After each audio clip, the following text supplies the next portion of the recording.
Siguro kaya niya din ipaglaban, pero mas kaya niya ipaglaban si... Ay.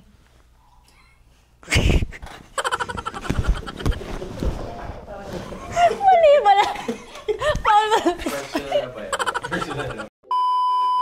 Hi, this is Ashley Nolviga and I played the character of JJ sa Amutyanong Section E and this is Set Secrets.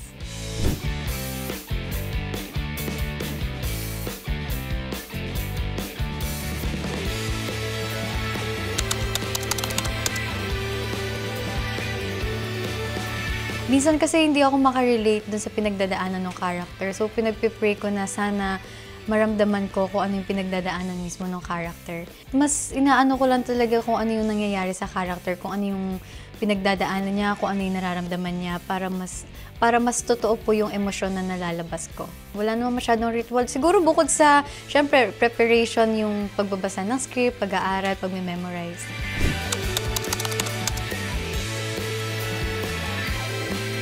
Kasi madaldal kasi ako nung high school eh. So parang alam ko yung experience na napapatayo, tapos pinapagalitan ng teacher, tapos napapalabas. Nung high school ako, yung mga tropa, halos mga circle of friends ko din, halos mga lalaki din. So hindi ako ganun nangapa nung naging part ako ng Mutyanong Section E. Halos parang naging comfortable nga kami lahat sa isa't isa. Parang naging alam mo yung feeling na parang feeling ko tagal na namin magka-work kahit yung iba doon first time ko maka-work lang. So siguro naka-help din yun na yung mga experiences ko before.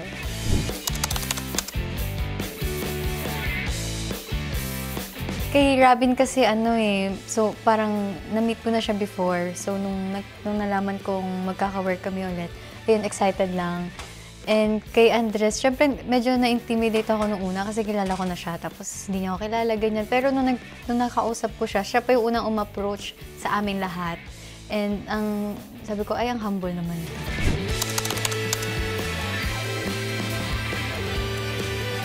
Pinakamakulit si CN. Kasi siya yung pinakabata din. And yung character niya, hindi rin nalalayo sa kung sino siya. And sa pagiging bata niya, sobrang jolly. And alam mo yun. At may isa pa doon, si Kurt din. Para silang kiti-kiti. Malikot. Malilikot.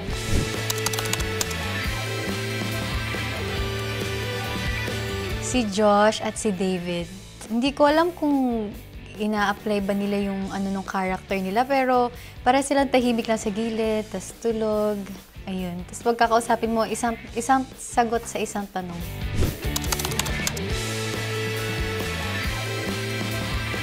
Halos lahat naman kami para naging family na. Pero pinaka-naaalala ko si Michael Keith kasi ka-service ko siya. Tapos may mga taping days kami na may sakit ako. Tapos nagpo-provide siya sa akin ng gamot. Lagi siya nagtatanong kung okay na ba yung pakiramdam mo. Tapos minsan wala akong gamot, binibigyan niya pa ako, binabaunan niya pa ako ng mga gamot niya.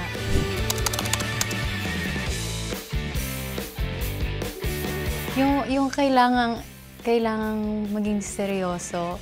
Tapos matatawa ka. Alam niyo po, sobrang hirap. Tapos nangyayari yun usually kapag ka-eksena ko si Kurt at saka si AJ. Yun yung mga oras talagang hindi ko talaga mapigilan yung tawa ko. Hindi ko alam, pag nagkakatinginan lang kami, natatawa na kami.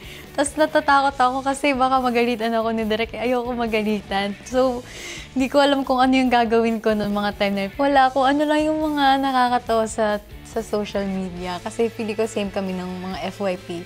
So nakaka-relate kami sa mga funny videos na, napanood mo din yan, napanood ko din yan. Tapos pagtatawanan na namin.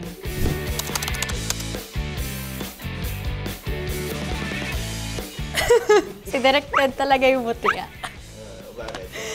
Minsan kasi yung mga adlibs ko doon, minsan wala sa script, sa kanya nanggagaling. And nakikita ko, nag-work nga at mas pasok talaga siya as JJ.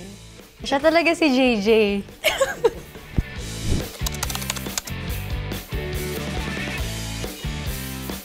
Kahit naguguluhan siya, alam kong kaya niya ipaglaban si Kiefer.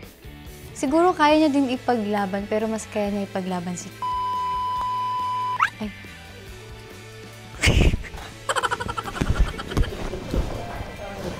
Mali pala! Personal na ba yan? Personal na. Hindi lang nilalabas. Parang i-beep na lang. Nasabi ko yung ending. Parang hanggang dun sa...